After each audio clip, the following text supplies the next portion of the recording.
recorded 40 Hours first. We figured because that was the only song from Conviction that we'd still played later on, let's just redo it. And yeah, we recorded that and a new song. We wanted to do the new and the old at the same time.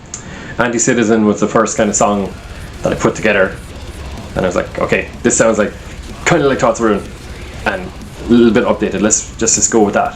Where 40 Hours was a re-recording and re-release of a song we had done on the Revenant Convictions EP, and obviously the production on that wasn't good.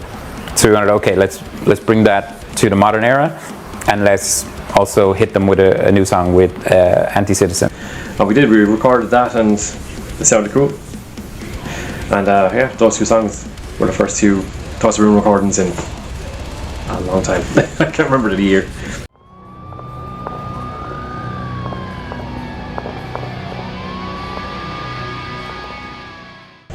Yeah, when we were doing the jam, I started writing again, and just like, okay, let's see if I can write something with Thoughts of Ruin in mind after all these years. And Anticitizen was the first song that came out. I really enjoyed the writing process with Anticitizen.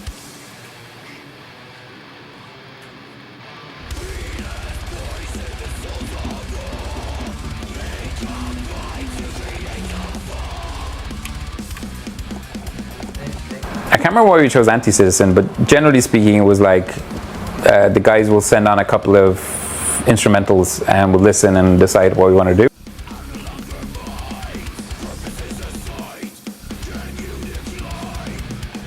You ready?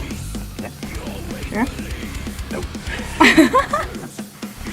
I enjoyed the process. I absolutely loved the fact that, you know, I was finally on the Thoughts of Ruin single, and not only just that single, but also 40 Hours of Pain. I don't remember what our working title was, because we always have a stupid name on it when we're still instrumental, as like a funny name, whether it's like we come up with all sorts of different working names. Freedom's voice in the soul's all. Take a flight to create a fall. And Anticitizen was the title I gave it straight away. And the reason for the name is because, again, we're nerds, we play video games. And Anticitizen is a Half-Life 2 thing, that's what they call Gordon Freeman. So we thought, let's call the song that. I loved being able to come in and, you know, write the bass lines myself and, you know, showcase to the band that, you know, bass doesn't have to be, you know, just generic and kind of, you know, one of those things where it kind of sits in the background and fills out a bit of a wall of noise, and, you know, the guitar does everything else. And it ended up coming along very nicely because I wanted Anticitizen to be an evolution of the Thoughts of Ruin sound.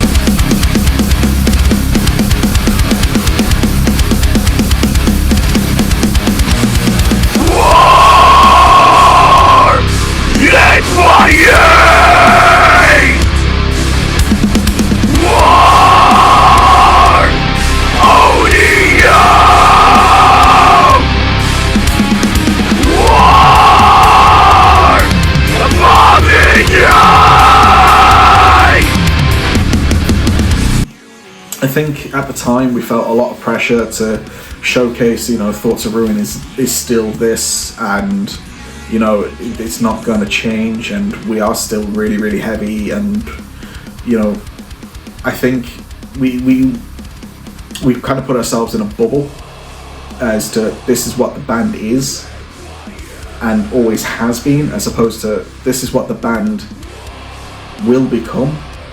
And this is the step in our evolution chain. Where, okay, if we come back and we just write the same thing, it's going to be like, oh, okay, you know, not revolution, evolution. That's what I wanted for it.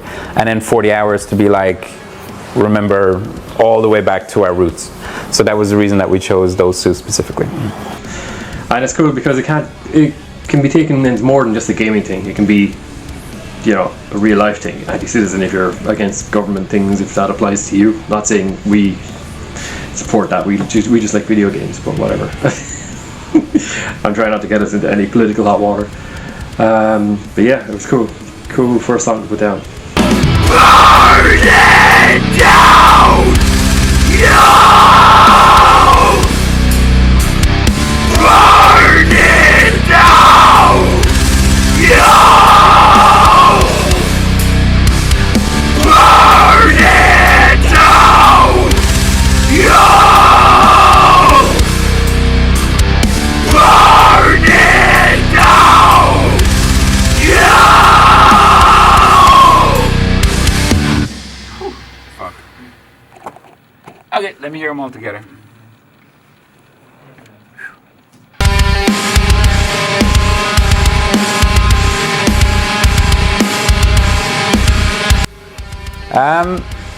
It was a song that we always kept in our live shows.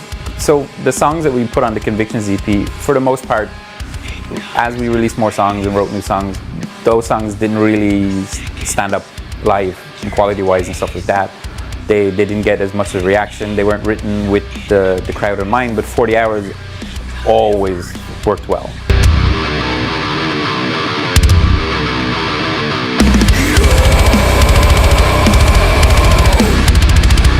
"40 Hours" was it would have been the best out of all those songs on that EP, and we still played it right up until the end. It would have been the last song I played with the lads anyway.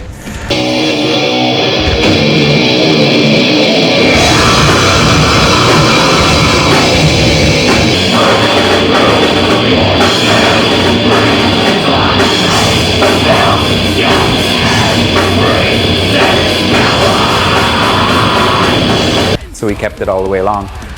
But because it was on the EP that didn't have a good production quality, we decided like, okay, this is a song that we've kept playing for all this time, and it always gets good reaction. It's kind of like our early iconic song. Yeah, we thought, let's re-record that, scrub it up, make it sound good, and re-release it, and there we go. And just recording those riffs, actually learning that song again after all these years was a trip. It was funny. And yeah, it sounds cool. Yeah, so if you can follow the kick, it'd be great. So when the drums come in, it's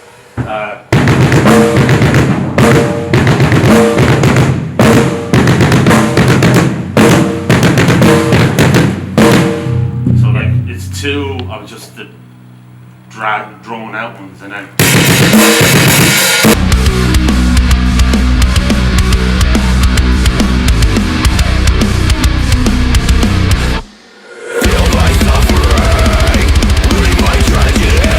Let's give it the respect it deserves, and let's give it a proper production and quality and stuff like that. So that was the logic, and like I said, is that, you know, giving a nod to our past while evolving into the future. For me, when we did 40 Hours of Pain, that was more like old school Thoughts of Ruin. Anticitizen was kind of a step in the evolution, and then, you know, whatever new songs we do end up doing.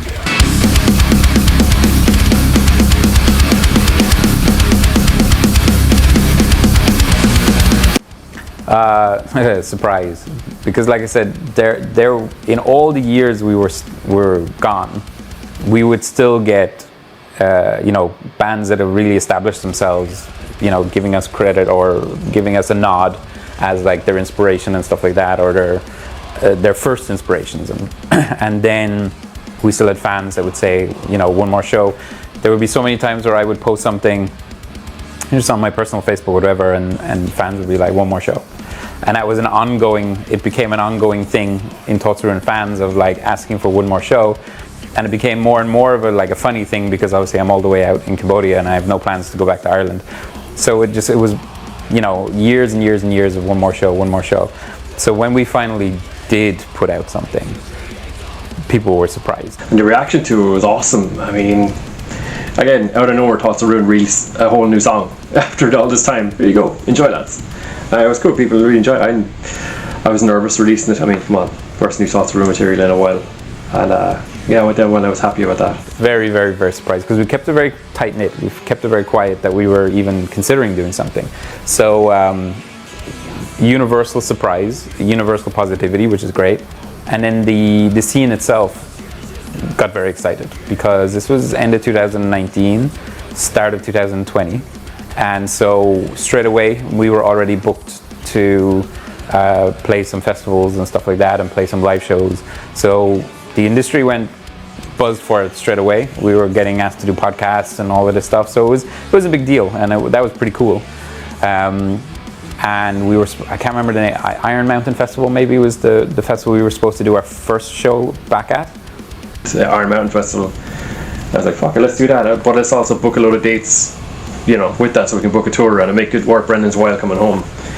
And we said, yeah, we'd do that, and COVID hit. Oopsies. And of course, COVID hit in 2020, so all the shows got cancelled. Perfect timing. You finally return after 10 plus years, and a once in a lifetime situation happens and all the shows get cancelled. But it was great to see the reaction, and great to see that, like, if we want to do tours, we can. And obviously, me living in Asia, I'm not going to come back for just one show. It has to be back for a festival or back for a series of shows. What?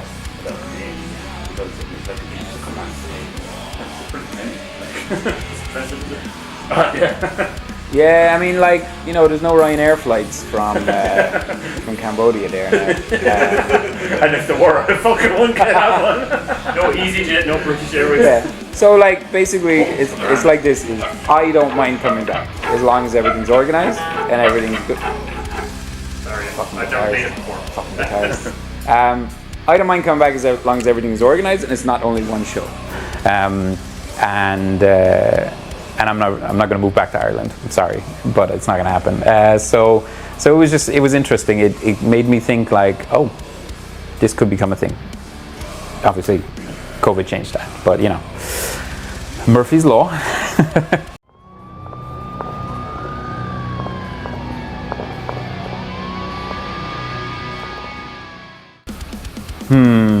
This might be the controversial part of the interview. So obviously I'm all the way in Asia and the guys are all in Ireland. So it's a very different process because we're never in the same room. Like, we did the practice together, but then I'm gone again. So you're writing remotely. By that time, the rise of remote recording happened. I mean, I'd moved house out here. I set up my own studio, and I was able to send stems. But songwriting process now, Dave comes up with a general gist of how the song could sound finished, and then we take it and, like, fuck with it. For the most part, our setup allows for that because the guys put together the music and then they send the music to me and then we write it. When Dave writes, he generally likes to put, well, he has in the past anyway, he doesn't do it anymore, but he puts a generic bass line down, and it really irks the shit out of me every time he does it, because I'm like, mate, what are you doing? That's my spot. That's my fucking instrument. Don't fucking tell me how to write my own parts. During COVID, I'd done My Own Called EP, and that sounded cool. And the All Ireland Metal project was happening as well, which made it, you know, even easier to do things. So we just thought we'd write songs and release them that way. Dave has this weird thing where when he writes something, it's either going to be heavy or melodic from the very first note. It's, you know, that was one way of doing it. It's different. Again, I'm used to jamming in a room, so it sucks. With regards to the new ideas and that sort of thing, a lot of the time, again, Dave would send, like, pretty much a full song to me, or he might send a couple of riffs to me and I'll tell him which one I think sound best. That doesn't really happen as much anymore, but full songs would always be a thing, and in the past I've kind of gone with it and been like, yeah, that's really cool or whatever, but now I kind of tell him, don't think that's your best work, mate, and I could see you doing better than this, and maybe if you keep this riff and you write it into something new. So I would say the writing part of the process was good, very smooth. I enjoyed that. It was cool to, like, so Anticitizen, again, with all of our gaming kind of little hints and stuff like that. Anticitizen is based on Half-Life 2. It has little hints of it there, and even the intro has some samples from Half-Life 2, and there's a lyric in it which instead of saying combined, I say combine, which are the bad guys in Half-Life 2. So we always had those little nuggets of our, what's the word? Easter eggs of gaming related stuff through all of our music and stuff like that. So we continued that. So that part was really, really good. So writing process, awesome. Like during writing Reclaim the Throne, I one morning before work I thought of the main riff for The Despised, and it was in my head. I had no way of recording it because it was 2007. I had a little Tony Erickson thing, and I had to keep it in my brain the whole day. And like Colin worked there as well. He came up to me, you know, about an hour into work, and I was like, got a riff, got to keep it. He's like, oh, cool.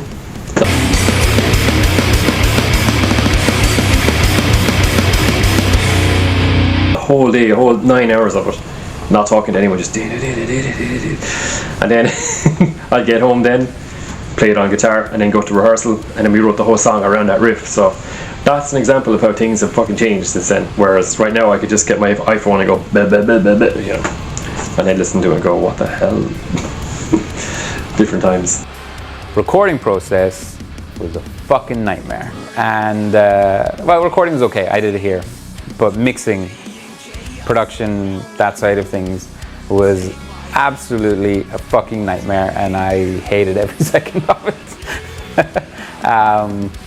Yeah, it was like, writing is the fun part, recording is sometimes the kind of very,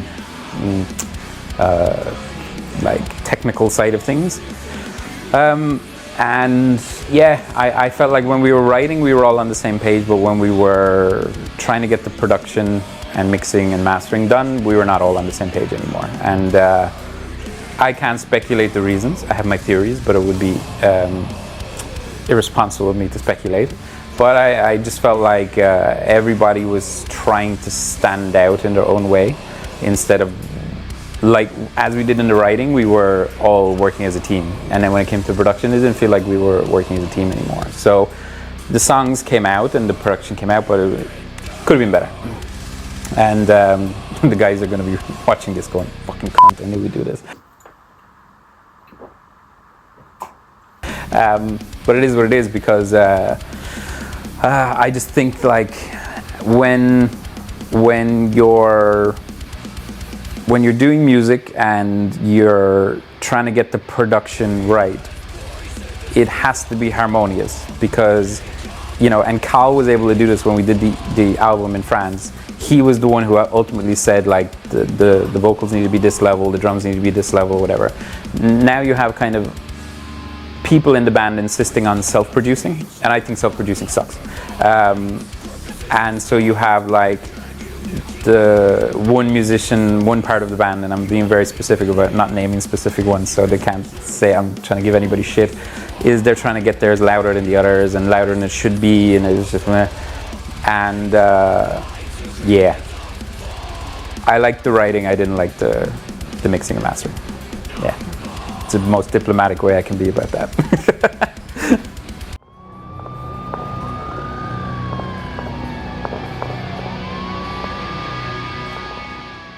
It's all different. It's, you know, it'll never be the same again unless Brendan decides to come home, which he won't. There's no point. We all start jamming in a room. In terms of songwriting, how it would differ from other bands I've been in, man, I've been in fucking 3 bands with Dave, and these specific bands have all been very Dave prominent in terms of songwriting. Again, I do throw an odd riff in, but majority of the stuff that I've done in the last number of years has all been with Dave, and, you know, I don't like the idea of not playing music with either Dave or Brendan. It's just, you know, it's not something that, especially when it comes to metal, and the kind of metal that we do. The same, again, when it comes to the writing part of it, that feels the same, because again, it's the guys putting together music and getting it to me, and then I write the lyrics and the vocal melody, and we put in our little, you know, gaming Easter eggs or whatever. Like, the only thing that's the same is the guitar I use, that Jackson. That's it. that Jackson tune to drop B. There you go. I have other guitars in other tunings because upcoming songs are going to be in different tunings. Spoiler alert. And that one, yeah, that guitar as well. I saw it in Waterford a week before we flew to France. John Palmer's went, put a deposit on it, came back next week, bought it. Celtic Tiger, baby. And then we brought it to France, tuned it, Colin tuned it, changed the strings, and we used it for the recording. So literally the first thing I did with that guitar was record Reclaim the Throne. So every time I pick it up, it still takes me back to there, you know, and it's my favourite guitar. It sounds awesome still now, and I still love playing it. So yeah, that'd be the connection to that era. That's the same. In terms of like jamming and that sort of thing, it's the same thing with the full song. Like, I write a bass line and I get a rough idea of it, and I don't really kind of know how it's going to sound until I'm actually in the room with Dave and the drummer. So for me, when it comes to actually finalizing, I will finalize the shit out of that bass line after I've done practice on it. What was different was, obviously now we're never in the same room together, and we're having a situation where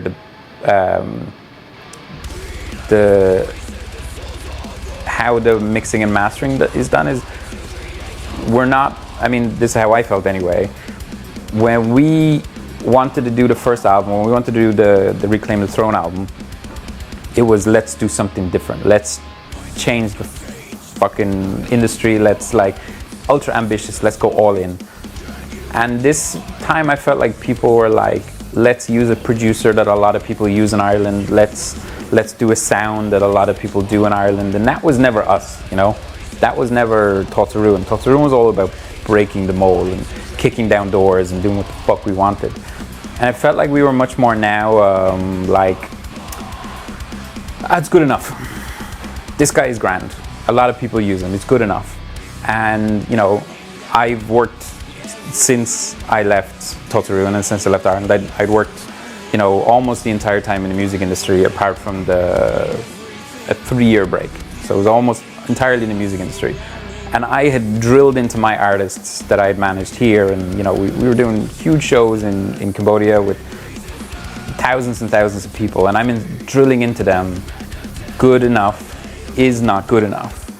And here I am in my own band hearing, that's grand. Well, fucking not.